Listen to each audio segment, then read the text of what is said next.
Hey everyone, super excited. I am introducing episode number 9 of the True Life with Tom show. And God has graced me with an amazing guest today. Her name is Kayla Becker. She is a success coach that helps leaders in business and in life become better versions of themselves. And she has a number of ways she goes about doing that. And I'm going to let her get into that. But Kayla, I am so blessed and grateful to have you today. Welcome to the show. Thank you, Tom. Thank you for the invitation and thank you for that kind, generous welcome. My pleasure. My pleasure. So tell me a little bit about your journey to becoming a success coach. Great question. The story starts back in my childhood. I grew up on a farm and I grew up in a very small community. So I didn't know many things that were out there in the world just because I lived in a small community. So I decided to become a teacher. That was my trajectory. So I went to school, became a teacher, worked in South Korea for a year teaching ESL, came back to the States, and I taught for a number of years. And in that teaching journey, I acquired many degrees and many certifications because I'm a lifelong learner. And I experienced a health injury when I was running a half marathon. I ended up fracturing my hip is what happened. And that set me on a totally different trajectory throughout the course of my life. So because of that incident, I realized, hey, you got to take control of yourself. You have to take control of your health, your life, your well-being. And because of that, I started learning more about my own mindset. I learned more about my health, and that just continued to roller coaster and snowball into deciding to leave teaching and deciding to start my own business and using my talents that I had developed in the classroom in a different way to help more people and really become a teacher in a new regard. So that was really the trajectory that led me.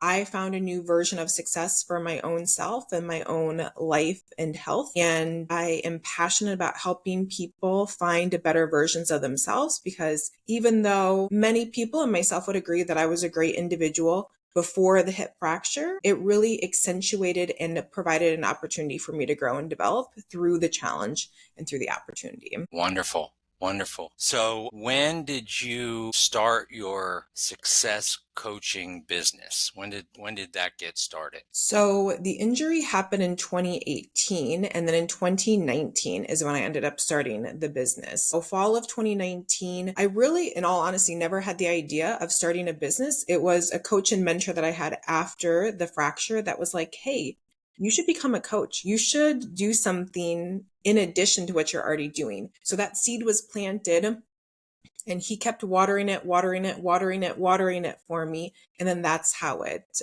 grew into what it started and then what it's become since then. Right, right. Now, it sounds to me, and correct me if I'm wrong, because I am one of these. Are you an empath? I've been told that I am, and based off of my understanding of what an empath is, I would say that I have many of those characteristics. Gotcha.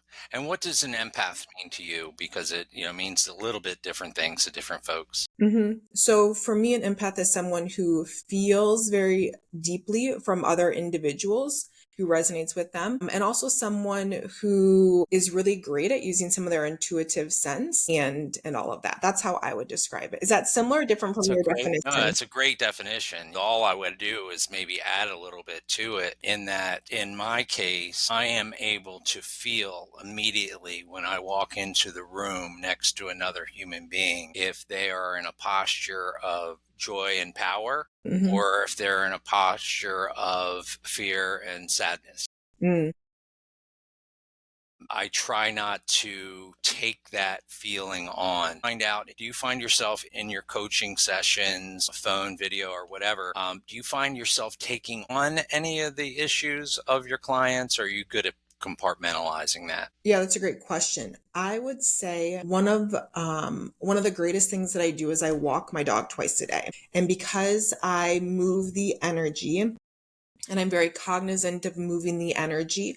I take no electronic devices with me. It is literally my keys, a poop bag, and my dog, and we go out. So I have nothing electronic on me. So that provides an opportunity for me to breathe well. It provides an opportunity for me to organize my thoughts and work through anything that may have happened earlier in the day. And also provides an opportunity for me just to like physically move my body and breathe and work out anything that may have gotten stuck or collected right from a session. And I'm also just very cognizant of like drinking plenty of water and staying hydrated and flushing anything that I could take in from a session. So I would say I know that there's times when I can feel deeply, and I've developed a lot of tools and practices to move through and process that when it does.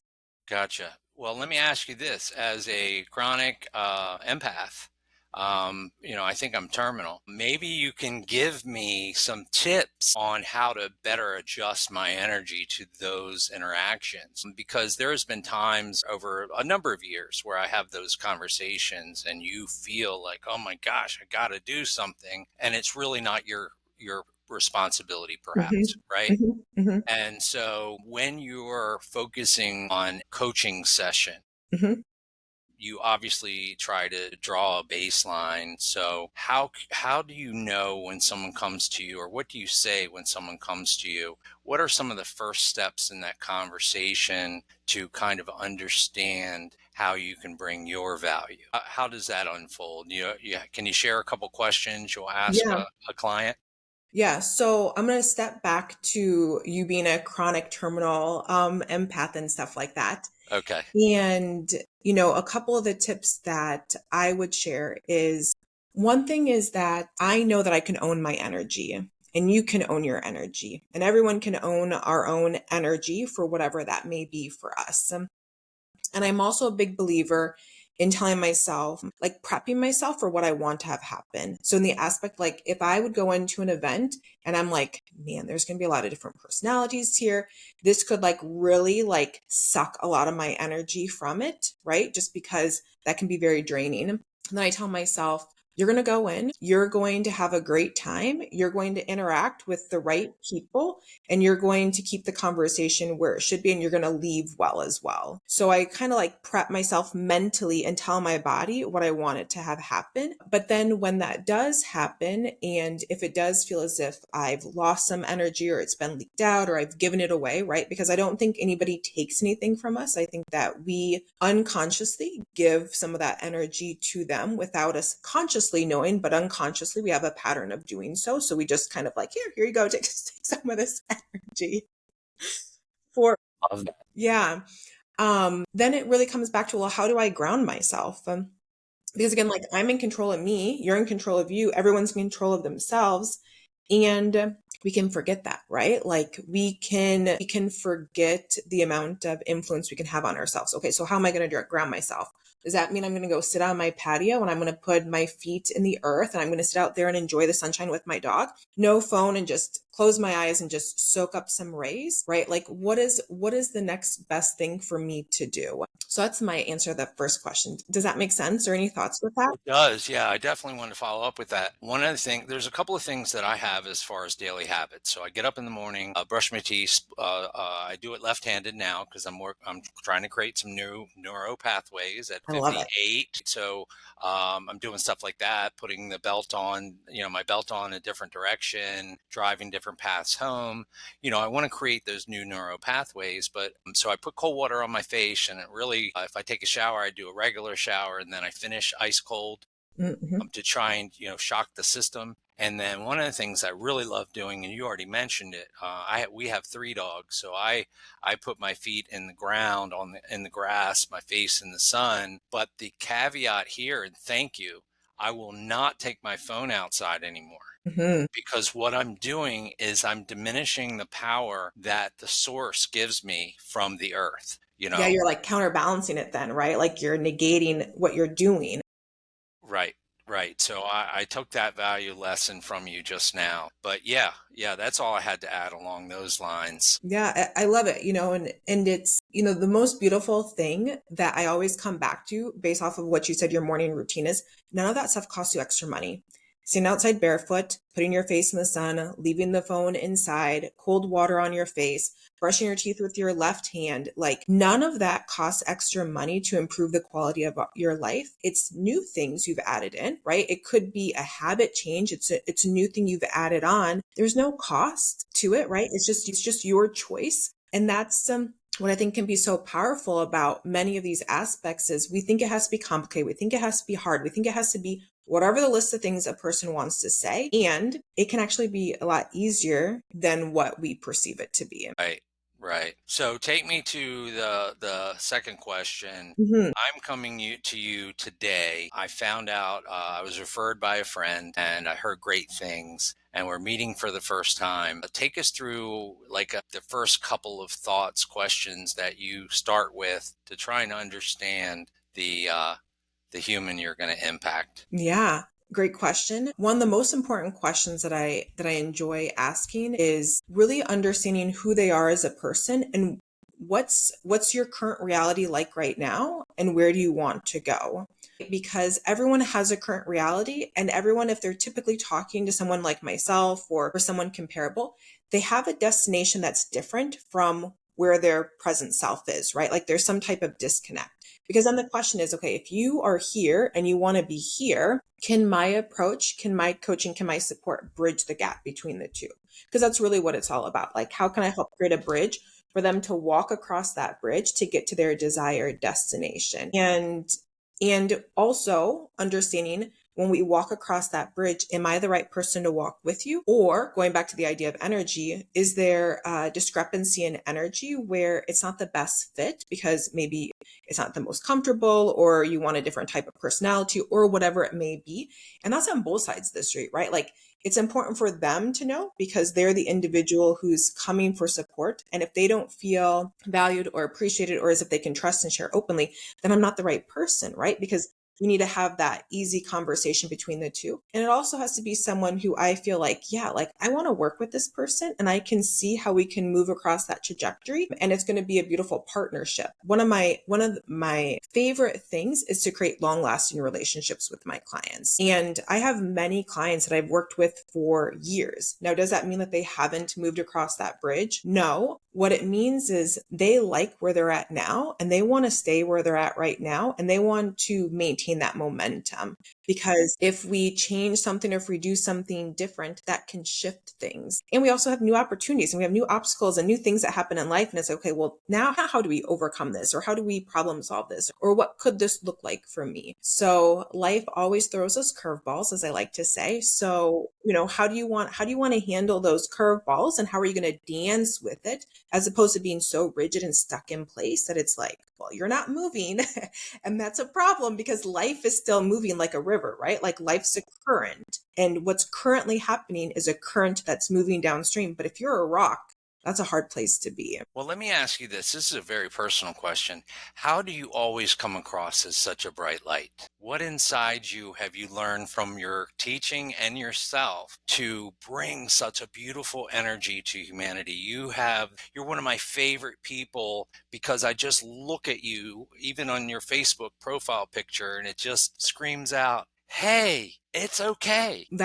Thank you for the compliment, first and foremost. And second, I would say there's no reason for me not to be. Nice, nice. There's no reason for me not to be, because what I've really learned through this whole journey after the hip fracture, like I remember waking up, and this makes me like teary eyed just thinking about this. Like Good. I remember waking up after surgery, and my brother-in-law was there. And I was like, hey, I need you to get on my computer. I need you to put in line. I'm going to be gone from work because I was still teaching at this time, K-12, still teaching. I need you to put in my absence so you can let the school know, like, I'm just like not in the right frame of mind to do this. But I said, like, what I do know I need to do is I need to contact some people to help me get well, in the aspect of I need to contact a friend to help me make some bone broth, and I need to contact some different people. And I knew in that moment that it was all on me. Like, it's all on me in the best of ways. Like, some people could say like that's the worst of news, but I say it's the best of news, right? Because if it's all on me, that means I can control it, and I can control if I take my dog for a walk or not. I can control if I put my feet in the earth. I can control what time I go to bed. Like a lot of times we can hand away our power to someone else, but that's just something that we're doing unconsciously, subconsciously, because we've forgotten that I own myself and I own my decisions and my actions. And that's a really, I'm gonna admit, like that's a really hard place to get to. But I also know like I own my emotions and I can control them even in the toughest of moments. I can still breathe well and I can still see that the person sitting across from me is a human being. And that human being was brought to me to teach me something. And even though it really freaking sucks right now in the moment, I can respect who that person is because they have their own story and they look at me and they see something different, and that's okay. Yeah, one of the things that immediately came to mind when you said that is we tend to get stuck in our head, our energy, and our emotions because we don't have the resource, the tools, the books, or we haven't done our own homework. So people who come to you, do they often know what direction they want to go and you just play guide? Or do you have to take them sometimes and pull them out of the hole and then guide them? Exactly. Sometimes it's pulling them out of the hole and guiding them. There's several individuals that I work with that are close to retirement age. And one woman in particular that I'm thinking of, she has had many iterations of her life in the aspect like with her childhood, being a mom, moving away and studying to get like a degree at an older age, and then continuing on her career. And one thing that she says to me constantly is, Kayla, I wish I would have known all this stuff when I was younger. My life would be completely different if I would have known it. And I said, you know what? You're probably right. And we're here right now. So we're going to do the best that we can with what we have because it's okay. And I think that's where a lot of people can get caught up, like regret or disappointment or whatever frustration, whatever words you want to toss in there. And at some point in time, whether it's on our deathbed or whether it's earlier in life, we all understand at some point in time, it worked out the way it was supposed to. And even though that can be really hard to swallow, things work out as they do for whatever reason. And there's a greater reason that we don't understand. And a lot of times we want to control our life, and we want to do things a certain way. And yes, we do have a lot of control in our life, but we're also doing it with other people and creating with God, if you believe that, or universe. And it's a dance, right? Like we're doing it with someone else and we're being led sometimes. I think sometimes there's this great book that I'm reading for a class I'm teaching at the university. And one of the first lines in the book, it says, rather than telling life what you want of it, listen for what life wants of you. Yeah, it's funny because right now I've been very much have been in an enlightenment journey for probably about 5 years, and want to get closer to God, want to get closer to Source, want to understand my energy and all those things. So one of the things that kind of just resonated with me, a minute ago is we have to love the present and we must let go of the past because the past only exists in our own mind. Mm-hmm. Okay, it's not so there isn't someone else thinking about that time that they dropped the pass in the end zone in that high school football championship game. Mm-hmm. No one's thinking about that failure except you. And failure is where our biggest growth comes from. Am I right? Mm-hmm. Yes. Yeah. Or I think it's also our perceived failure, right? Like a person perceives the failure, but that's also just your perception. When in fact it's actually a lesson. Yeah. In fact, it's a lesson or it's just what happened, right? Like that's just what happened. Right, right. Yeah. And well, let me ask you this. So you also said something really important in the beginning about when you meet with someone for the first time and trying to determine the fit.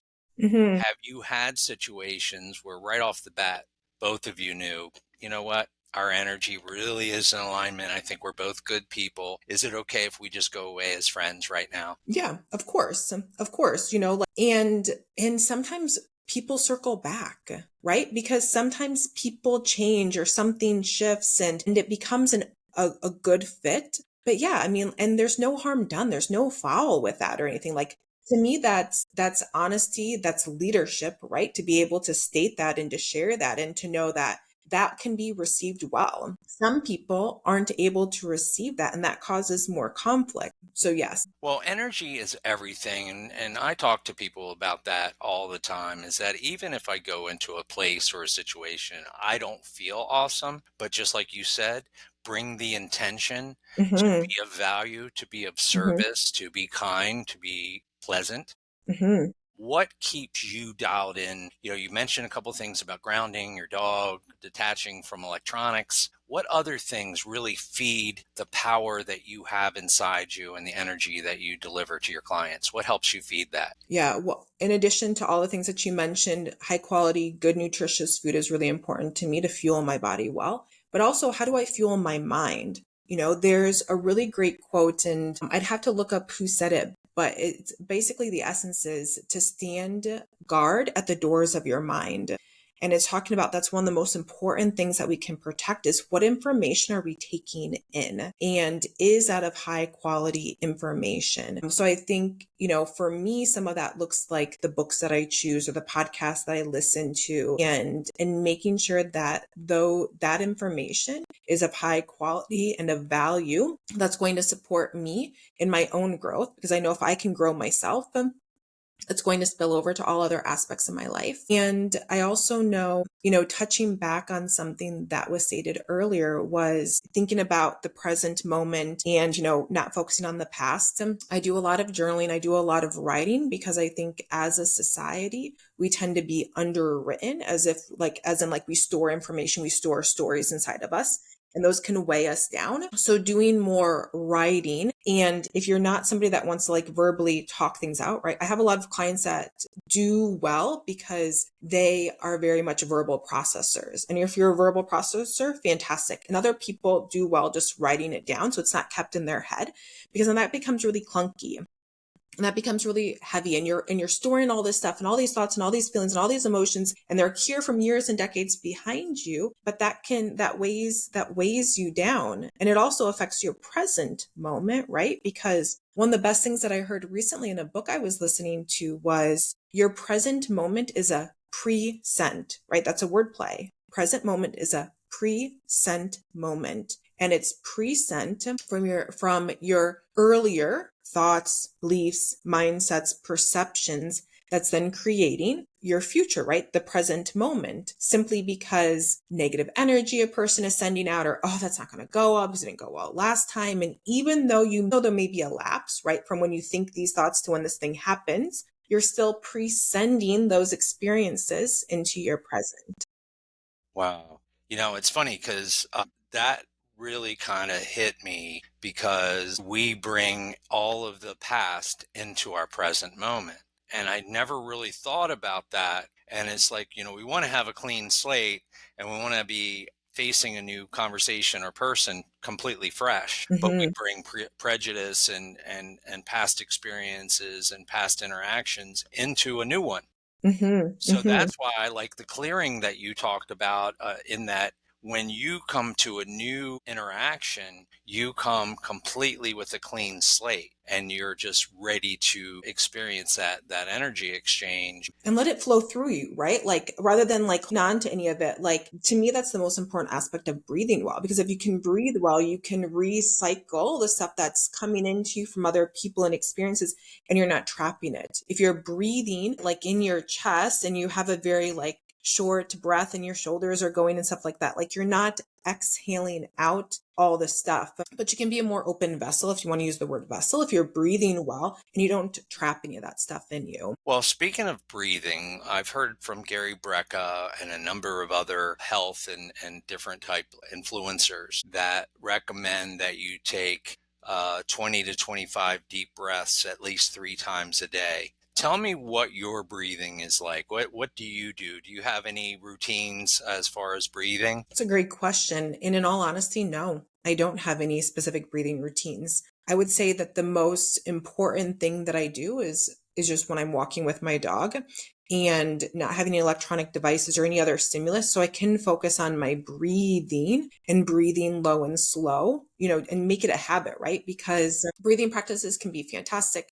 I'm a yoga instructor as well, so I've learned a lot about practicing how to harness my breath just by being a yoga instructor and having to talk and practice and teach at the same time, right? And play with all that dance. You know, breathing well is something that we can practice to gain awareness around it, because it's one of those things that we notice with babies, right? You have a young infant and the baby's laying there and you notice the rise and fall of the belly, and it's like, oh, it's so beautiful. And you see how it's taking these deep breaths, right? And we notice that. And then we forget about it as adults and we have tight shoulders, right? And we're not sitting well and we're not breathing well and we hold our breath. And so I think about breathing more if I notice that if I not gasp for breath, but if I do like a big sigh, I'm like, oh, you were holding your breath, right? Because we don't take sighs like that if we're breathing well. So to me, I just notice if my breathing patterns change by big sighs or something like that that's outside of the norm. And so you had mentioned sleep, diet,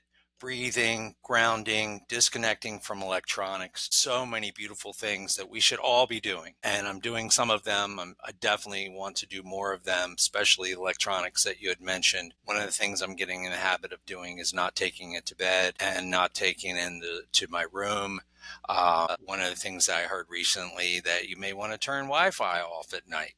I unplug mine from the wall. I just Do you? straight up unplug it from the wall. Yeah. Now, can you remember before unplug and after unplug how you felt or feel? Can you? I don't have a prominent distinction between the two. Mhm. And I do it. I live in a building that still has a lot of Wi-Fi with other apartments and stuff around me. So I know I'm still getting it to some extent, but mentally and for myself, if I wasn't doing that, like I'm not helping myself out. I'm not taking ownership of my own choices. So do I notice a large difference? No. To me, it's more of a sign to myself that I'm committed and I'm doing what I'm able to do. And that's important for my own like mental, emotional well-being. Wow. Wow. Because that really hit home for me, because it's basically saying, if you know these 5 things that are good for self-care, why aren't you doing them? Mm-hmm. Mm-hmm. Because they're easy and free. Mm-hmm. Mm-hmm. Disconnecting your Wi-Fi is free. Paying for your Mhm, Wi-Fi is not. mhm, And so you mentioned all of those things. And one of the things that I put out there on a regular basis, my wife and I lost 200 pounds doing intermittent fasting over about an 18-month period. So I'm talking about turmeric and cayenne and oregano and black pepper and pink Himalayan salt. These are all part of my daily diet and regular routine. mhm. I make tea for my wife and it's got honey, turmeric, ginger, and a little bit of cayenne and cinnamon in there. Okay, all immune boosters. And when I do the dashes properly, you can't tell anything. But because it Really? all mixes in with the honey and the sugar, so it just tastes like a robust tea. You have to send me the recipe. Well, I will definitely do it, and I've been drinking that recently. But here's the exciting part. I mentioned earlier about some of the challenges my wife's facing, and I'm not going to get into those. But here's what I want to get into. She recently had blood work done, and they said, whatever you're doing, it's great. All of her levels are great. And so we did the intermittent fasting thing. If you don't know, as an individual, as a viewer, a listener, what autophagy is, I recommend you look up autophagy. One thing that I saw online several times now over the past few months, if you go on a 7-day water fast, you reduce your chances of having cancer in your lifetime by 80%. Wow. And here's why. Autophagy is the body's own ability to eat its diseased and dying cells, and it has other benefits. But what happens is, once you get to a certain point, let's call it the 18-hour mark, your body starts to heal itself. Mhm. Okay? What ends up happening in a 7-day period without the toxins from our daily food supply is you cleanse. And this is biblical. Jesus fasted for 40 days. All these things exist in written word, in the Bible, in other places. So how did you, well, number one, do you do any fasting yourself, or have you? I have done a lot of fasting in the past, and I do less fasting now for like prolonged periods of time. Instead, my fasting is more overnight, like in the aspect of like not eating before bed and then waiting in the morning to eat. Same here. So I was bad last night, but I try not to eat after 6 or 7, and then I don't typically eat again until 12. Mm, So I'm still intermittent fasting, but if I'm hungry in the morning, I make breakfast. If I want to snack during the day, I snack. But what everyone, and I don't know how you eat, but I tell everyone, do not eat more than 1 or 2 meals a day, mm, because our body is not built for three. Because every time we eat, we go into a state of inflammation, right? And so you eat at 9, you start to digest a little bit, and by 12 o'clock comes, you have lunch. Now you got food on top of food. And then 6 o'clock comes, you got food on top of food on top of food, and you really haven't digested all of it completely yet. exactly. And it goes back to even like the idea of the Wi-Fi or the technology or putting your feet in the earth and your face to the sun. Like all of these are things that our ancestors did. Like they didn't have any of the Wi-Fi, right? Like all these modern conveniences of have food being accessible to us at all times. Like our human bodies evolved for thousands of years without these things, and that's how they were built to. And now all these new things we're throwing at it of eating multiple times throughout the day, like you're saying, of some people 5, 6 times throughout the day they're eating, or even just like the Wi-Fi, and in the body hasn't had enough time to adapt, even though some of that stuff's been around for 20 years and 50 years. Like in the human evolution, it's very different, No, it's very very new. new. You know what? And I really want to start thinking more about that, because I think the thing that I can say about any outside influence, every body is affected differently. Hmm. Some people like you and I, Moon, maybe we're not affected by Wi-Fi that much, but there may be someone with an autoimmune condition that's impacted by it daily, and they have no idea, Exactly. because Exactly. it's only been around, like you said, for about 20 years. Exactly. So let's go back to your students. Can you think of anyone that came to you kind of broken and disjointed and maybe even a little lost, where you kind of gave them a big bear hug, and you got them on the right path? Do you Yes. have any of those feel good stories? I do have some of those feel good stories. Sweet. Yes. Yeah. So one individual came to me. He does not live in the States, and so he lives in a different country. Very much felt disconnected with his life. Like he had a great job, earning a great income, and he still wasn't happy, right? Which is like some people would be like, come on, buddy. Like you have a good income and you have a nice house and you have all these things. Like, how could you not be happy? And his story really paints a great example of how, even though things can look great on the external, right? Like somebody can look at a person and be like, oh, they must have a great life, right? Or make judgments and assumptions about an individual. That's not always reflected on the inside. And I believe a lot of people live from the outside in as opposed to the inside out. Dig into that. Give me some. Yeah. Give me some more. Yeah. So a lot of people on the outside, they look happy, they look successful, they look like they have all of the things, but when you talk to them, they're frustrated or their body's not feeling great. They don't feel like they're in alignment with their life. They're not happy with different relationships. And even though their body is screaming that they're not happy, or their thoughts are screaming that they're not unhappy, externally, they're still living for the external validation for other people. And I think that's a very common situation in a lot of life today, because people want the accolades and they want people to perceive them a certain way. And a lot of times that's because a person's not happy with who they are inside and they don't know how to become happy with themselves. I was doing a presentation for university 6 months ago, and the conversation was about communication. And it was talking with these freshman, sophomore students, so 19, 20 years old, about how to communicate in the workplace, right? Because they were going into business. And I asked the group, I said, by a show of hands, who ever witnessed a disagreement between two adults in your life, but they both walked away okay? And out of that 100 individuals in the room, 2 people raised their hand. And I thought, how interesting is this? No wonder it's hard for people to communicate with one another and have difficult conversations. It's never been modeled to us, right? We can't fault ourselves or we can't fault anyone else because we simply haven't learned it. And we can fault ourselves if we're only living externally, if it was never taught to us how to live for ourselves and like what's important to us, right? Like if our parents were doing that, we didn't witness anything different. So we just have to learn something different. We're just here to remember something different. I'm a big believer that we don't have anything to learn. We just are remembering how the body wants to work, how the soul wants to work at its soul level before we forgot because we got confused by all the stuff happening in society or parents were telling us or we saw on TV or the news.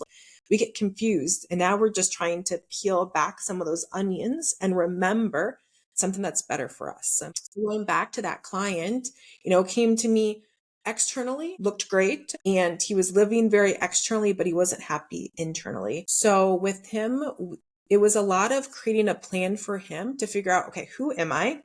What do I actually like? What do I actually want?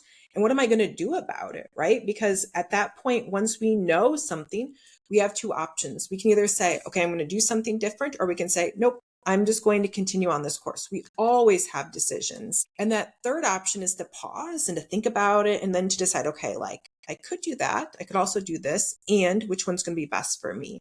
We can step off to the side. We don't have to decide right away. So with that individual, he decided to pursue. So he switched careers. He moved to a different part of the country, and he started picking up the hobbies and stuff that he wanted to do, that he's been wanting to do for a really long time, and really felt more comfortable in his own skin. Like at the end of the day, that's really what it was all about. Like he owned who he was rather than trying to please himself for someone else. Like that's that external validation. And instead he realized, you know what?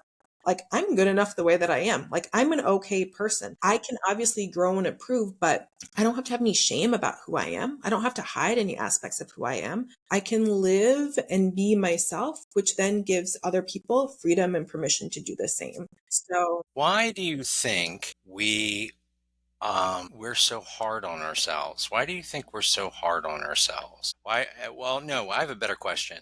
Why does what other people think matter so much? Was that an evolution over time with attention and social media and, instant gratification and oxytocin, oh, someone liked my post, I feel something.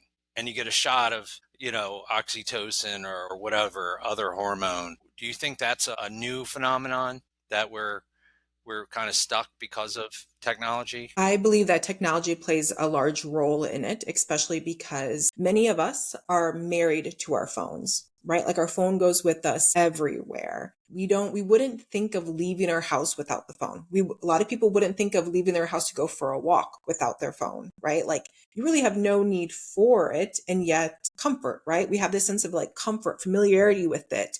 We're used to it being in our pocket. We're used to having whatever freedom or protection that we believe it provides for us. And is that because we believe we couldn't find it on our own, right? Like we don't have the skills to figure it out on our own? Possibly. I also think that over the course of many decades, many centuries and years, there's always been what's been placed between us and God, universe, source, has always needed to be someone else, right? Like you need to go to church in order to connect with God, or you need to do this in order to please God.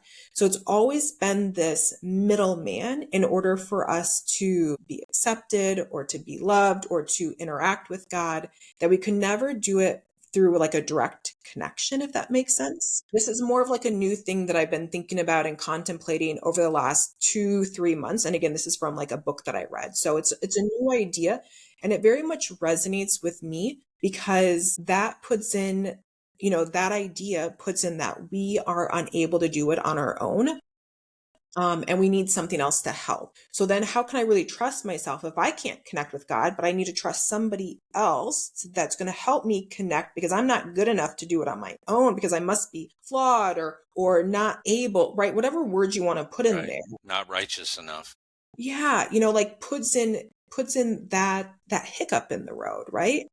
Um, and I think in a lot of aspects of society, we've been taught that we aren't good enough, right? You just look at some of the programming that's in society, and how things are worded and how things are said. It creates this idea, be a good little boy or girl, right? Like that we hear at a young age. And it's like, well, if they're saying be a good boy or girl, then that must mean that I'm not already a good boy or Right. girl, right? So like, Right. what is that like subliminally saying under the surface? And it's not the intention, right? Like I'm going to be very clear. Like that's not the intention of the person saying it. It's the phrase, but it does carry a message with it, right? Even if we don't cognitively understand it, subconsciously, a part of it's like, oh, well, I guess I'm not. Well, that reminds me, I listen to a lot of thought leaders like Dr. Joe Dispenza and Dr. Wayne Dyer and some of those people. And one of the things that that I like about Dr. Joe is like you can, at this moment in time, recreate and rewire your personal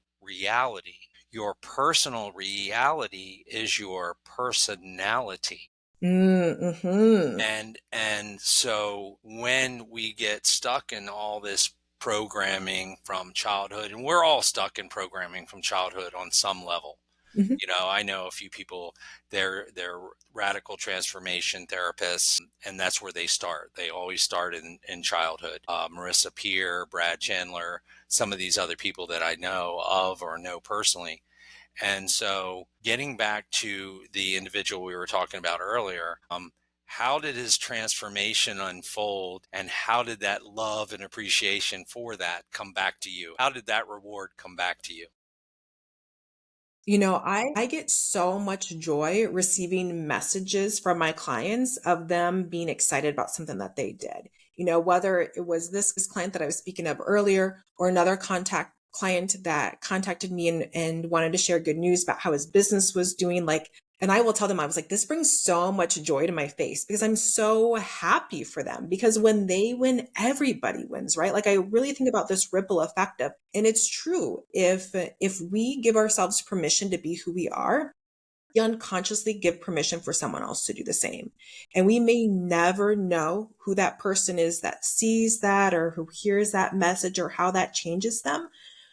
But we're constantly modeling to ourselves and others the type of life that we want to live. So for that individual, his joy was so, and really just proud of himself. Like at the end of the day, I think a lot of times we as humans can be hard on ourselves because we don't keep promises to ourselves. We say we're going to do something, then we don't do it. And then we're like, well, that proves that I'm not as good as what I say because I can't even do that for myself. I just made this promise and I didn't even do it. Right. And we get stuck in this whole mental loop versus he was just so happy and proud of himself because he was rewriting how he saw himself, his definition of his character, his personal reality, and also his personality was different, right? Like all of that ties together because if he would have had the same personal reality, the same personality as he did 6 months prior to that, he wouldn't be in the place that he's in now, right? Like he chose that direction. He chose that. And that's the most beautiful thing is to see people choose something different that they always wanted to choose. You know what I mean? Like the person always wanted to do that and now they're doing it. And it's like, what better thing to celebrate? Right, right. And that's the thing is that some people don't they discount coaches and mentors for any number of reasons, but more often than not, most people don't want to be held accountable to their BS, their thoughts, their words, their actions. And so one of the things I liked about from the very first time I interacted with you, you are a fantastic listener. Thank you. And those I find are the best teachers because until you uncover the problem and listen and feel it, you Mm-hmm. can't provide the best solution. So a friend of mine, her name's Gail Kraft. I definitely want to introduce you to her. She calls herself a soul realignment practitioner. Ooh, I love. And you mentioned the ripple effect earlier, Mm-hmm. and this is what she shared with me. I had told her I've had misgivings and unkind of negative feelings toward what I called the sick care system, healthcare, Mm-hmm. Mm-hmm. and about how it works and how it operates. And she said, Tom, what you're doing is you're giving bad healthcare more power. Mm-hmm. And my mind just went, wait a second. If I feel bad about what is, I can't change it. Yeah, You and you're have sending energy, right? Your energy is going towards that negative feeling towards it versus towards something else. right, right. Yeah. And so now I'm much more cognizant of the ripple effect of what I think and feel because energy is everything. And I'm putting energy in the universe that says this system is broken and I'm lamenting and feeling negative feelings about the brokenness, which what you resist. Sis. So, we're finishing each other's sentences now. We got it going on. Let's go. So, do you want to share any other stories that have really, whether it's individuals or books you're reading, what do you think has really helped you stay centered and get back to center when you get out of whack? I would say listening to the books, listening to the podcast, putting good stuff in my mind, but at the same time, not putting stuff in my mind. Like at the same time, being outside, not putting in information, not thinking that I need to learn something more in order to be better. I think that can be a trap that I know I can get caught in, just as an avid learner, but also remembering and reminding myself, like, I'm just remembering all these things. Like, I knew these things on a soul level before I arrived. And now it's just peeling back the onions, having life experiences, and being willing to see and remember what I already know, right? Like I already know these things. And it could sound strange to individuals who think that we have to learn all these things and we're forcing all these different experiences. I'm a big believer that our soul, we came here in this lifetime, our soul came in here in this lifetime to learn something in the aspect of to grow an aspect of ourselves, to experience a new version of ourselves. And the people, the places, the circumstances are just opportunities to do so. So putting good information into my head, not putting information into my head at the same time, and being very reflective for me is very important. So very often am I contemplating things, figuring out where did you get that idea from, or how did this come to be, and questioning myself. And I think developing that air of curiosity is better, because a lot of people can have judgment or resentment or some of those feelings, and instead be like, I wonder how that got to be. Like, I wonder how I came to that conclusion, right? And it's like genuine curiosity, because I know how it feels to try to force something, and that's hard and that's tough and that's not fun, and that, like it pulls you down. Curiosity is a bit lighter and you're a little bit more flexible with it, and you're a little bit like, I wonder what's going to happen with that. Right. Yeah, and I'm definitely a very curious person by nature. And you mentioned lifetime learner. I Hmm. am reading more. I do have Audible, listen to more audiobooks. I actually have my notepad right here. So I heard something on it was a coach, I think a football coach in college. He talked about 4 different lessons, and I'm not going to remember all 4 of them, but one of them was write everything you can as often as you can. Hmm. And then the other one that I remember clearly was read everything you want. Hmm. He didn't say read all the time, read constantly, be a reader, Hmm. read all that you want and do it often. Hmm. Okay. But getting back to the first point, writing everything down. Are you familiar with the reticular activating system? I am. Tell me what it is. So Because I know. the reticular activating system, the RAS for short, is something that exists in your mind. And everyone's had this experience of you purchase a new car or you get something new and you're super excited about it and you feel good about it and stuff. And then you go out for a drive or you go out into the community and you're like, what? That person has it. That person has it. I see it again. And you suddenly start seeing things more consistently of what you are aware of. So the car or something new that you purchased that you were excited about. So it really is your mind zeroes in on the things that you are focused on. And we don't recognize this because it happens naturally. However, we can also train ourselves to focus on things that are in better alignment for us, which I think is part of like what the 5 minute journal is doing, or writing down your gratitude every single morning, or saying your prayers, or whatever it may be. Like you're training yourself to see more examples of that than the things that you don't like or what you don't want. Right. Wow. Yeah. So one of the things that's why a lot of people talk about vision boards and other ways to work and treat and in sometimes trick your subconscious mind. Your subconscious mind is only built to keep you safe, Hmm. which oftentimes, folks, you may be guilty of this. It keeps you comfortable. Hmm. Okay, your subconscious mind doesn't like you bungee jumping and skydiving and, public speaking. It doesn't want you to do these things. It would Hmm. really like you to just kind of sit down at a table and be quiet, Hmm. right? And so, the reticular activating system,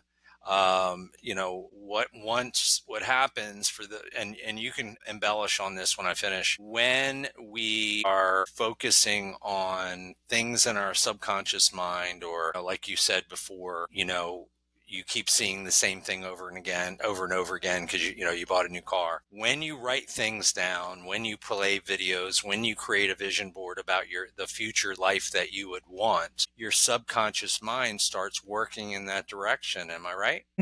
How does that happen? Well, one thing I want to add on to that is I do something similar with my clients in the aspect of I had a young woman come to me and she had a challenging relationship. And she had a lot of different experiences that just troubled her. We'll just go with that. And I said, well, go back to those experiences and write them how you'd want the outcome to have been. Like, go back and write what would have been a better way for that to be. And she went back and she did that. And it was so affirmative, so life changing for her because it put her back in the driver's seat. She could go back and rewrite how she would have liked the ending to be for those experiences. Because my point that I made to her was rather than thinking about it how it didn't go, if you write about how you want it to go, the next time you're in a similar situation, your last memory is how you want it to go. Mhm. So you're going to be way more likely to do that. Exactly. You're going to be way more likely to do that than what you did in the past, just because you've rewritten how you would like it to go in those different instances. So, that's a powerful tool that anybody can do that. It doesn't take any money. Yes, it's a small investment of time, but going back and rewriting a different ending, like, okay, instead of me doing this and saying that, which caused this chain of reactions, I would do this instead, or I would vocalize this instead. Because then you're training yourself, okay, when I'm in that same situation in the future, it's now safe for me to do something different. So I'm going to train myself to do that different thing next time? Yeah. Yeah, I absolutely love that. And then you had talked earlier about intention. So Hmm. when you go into a new human interaction, you've already prayed, talked, and written about what it's going to look like. And people don't do that. Tell me when do you started that happening? That was an interesting revelation or thought that I had. I have a Facebook group and I invite people to join it. And the thought that I always say as I'm inviting people to join is the right people are going to join the group. The right people are going to join the group. The right people are going to join the group. And I have no idea who these people are. I have no idea how it's going to benefit them. I trust my intention is that I'm going to invite all these individuals and the right people will say yes. And that's powerful for me because it takes off this pressure or this need to invite the right people or how is someone going to perceive it? Like they might be like, why is this girl inviting me to this group? Right? You can get caught up in your head thinking all these thoughts, or instead I can put the intention, the right people are going to join the group. And that's just what it is. And it changes. For me, it changes how I feel when I interact with it because it does. Well, I'm definitely going to change my intention. Specifically, like you mentioned it, I run three Facebook groups or multiple Facebook groups and never had any intention. I'm actually selling one of them, but I built it. I started in 2017. We got 7,500 members now. It's very active. I'm adding members every day and just never gave it any real love and attention. And to be quite frank with you, revenue generating. I just kind of created this thing. Yeah. And so, what I wanted to find out from you, and give me a word or sentence of advice on this. How should I, or what are some of the things I can write down, say, and do to have a better intention in the next meeting I have with a person? In regards to these Facebook groups, No, just in general. Like, what just in what what are general. a couple of intention things again, Mhm. just overall that Yeah, you do on a daily basis? we're going to have a great conversation. This is going to be fun, and something good is going to come from this. Love that. I love that one. That one's a beautiful one. And the thing is that we learn a lot of these things that we talk about throughout our course of our lives, but we allow ourselves to get so busy we don't do any of them. Right. And one of the challenges that I've had on social media and other places is getting people to get out of their DNA. Mm, Because once someone doesn't have intention and they don't do grounding and they don't exercise or read, they're creating a perpetual loop of sameness that doesn't help them grow and expand. Well, mhm. again, getting back to the subconscious mind. Well, gosh, if you don't do all those new things that'll make you better, you're going to be safe with me, and that's cool. So thank you so much for all those insights. I have You're to welcome. tell you that I've had an absolutely wonderful time doing this, and I didn't expect how it's a lot of confirmation for what I already know, and I thank you for that. And now a lot of other people are going to be able to do some introspection. I think that now tell me if I'm right or wrong on this. Looking in the mirror at ourselves and holding ourselves individually responsible for our actions, is that a difficult thing for most people to do? Of course it is. Why? Of course it is. A couple of things come to mind. One is one something that I learned in the last 6 months. And it was said to me like this. They said, you look in a mirror and you're like, my lipstick's kind of messed up or my hair is kind of messed up. And they said, if you look in the mirror and something's not right, would you just go and try to change the mirror? No, right? You would have to go back to yourself and adjust the lipstick, adjust the hair. But a lot of people, they look at their life external, the mirror, and they try to change it, right? They try to make the mirror better. They try to do all these things and it doesn't work out, right? Because they haven't, you got to start with yourself. And that's the hard thing to do because we're married. We're married to the things that we've done before. And we like the things that we've done before because we think it's good or we think it's safe or it's comfortable or it's all that kind of stuff. And I was telling a client this earlier this week. I said, how can you become comfortable with discomfort? And you have an answer? That was my question for him, was like, that's really what it comes down to, is how can I become more comfortable with discomfort? And it's just posing the question and just setting it out to the universe and asking, okay, how could I do that? How could I become more comfortable with discomfort? Like, what would that look like? That's an interesting thing to consider. I wonder what I could do, right? And it's just having that type of energy that you're tossing out there rather than being like, I have to do things that are uncomfortable. I have to face discomfort. Heavy. But if it's more like, I wonder what that would look like. That's an interesting question. I should consider that, right? Or I will consider that. And then it's just deciding little things you want to do. Because as we talked about, as you mentioned, like we talked about a lot of different things. And I believe a lot of people know things that would improve the quality of their life and they don't do it, right? Going back to that accountability piece, because there's so many ideas that they have. There's so many things that I could do. Mhm. And what's the best place to start? Pick one. What's the easiest thing to do? Like the easiest thing to do would be, I'm going to leave my cell phone on the kitchen table when I go to bed at night. Or I'm going to leave the cell phone when I go for a walk. Or I'm going to step outside for 30 seconds and put my face in the sun. Like, what's the easiest thing to do? Just do the easiest thing. And then you're going to feel good about yourself. And you're going to be like, I could do that. That feels really good, right? And you build up the confidence and you build up the momentum and you build up proof to yourself that I can do things that I want to do. And look, I got evidence and confirmation of it, right? And then you do the second thing, and then you can add on the third thing, and you just build it up, and that builds your character, that builds your personal reality, your personality, right? And it starts to snowball, right? And you start small and you just add to it and you get excited and you get happy about it and fun and it's contagious, right? Like that's that contagious energy that just wants to, like, it takes on a life of its own. Rather than telling life what I want to do, listen for what life wants. And then life just builds for you. Wow. Wow, we have covered a ton of great stuff. I cannot wait until the world gets to get a load of you. This has been a wonderful conversation. I've enjoyed absolutely every minute. I love the beautiful bright light you shine. I want to let all of our listeners know that all of Kayla's contact information is going to be in the video description. If you want to book an appointment, you want to book a session, you want to email Kayla, you want to be able to go to her website, all of that will be in the description. And, again, Kayla, I really, really thank you so much for, you've had a great impact on my heart and my soul today, because I've been in some mental places and spaces that maybe weren't serving me as well. And you've really you've done a lot of eye opening for me, and I know you will for others. Any last thoughts, any parting comments that you wanted to share with our audience about Kayla Becker, the human and success coach? First, I want to say thank you. Those are beautiful comments to receive, and I received them. So thank you.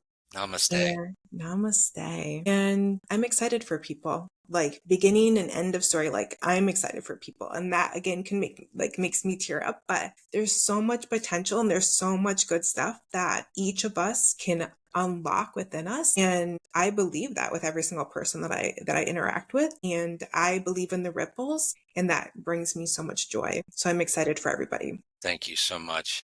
You're So welcome. anyway, we're going to wrap everything up, folks. Please make sure you like and share this video with your family and your friends, especially if any of them are stuck. If they are, they definitely want to reach out to Kayla Becker, success coach, visionary, empath, and lover of humanity. So this was episode 9 with Kayla Becker, and I'm Tom Black, your host of the True Life with Tom show. And we thank you all for tuning in today. We really love and appreciate you very much. Thank you.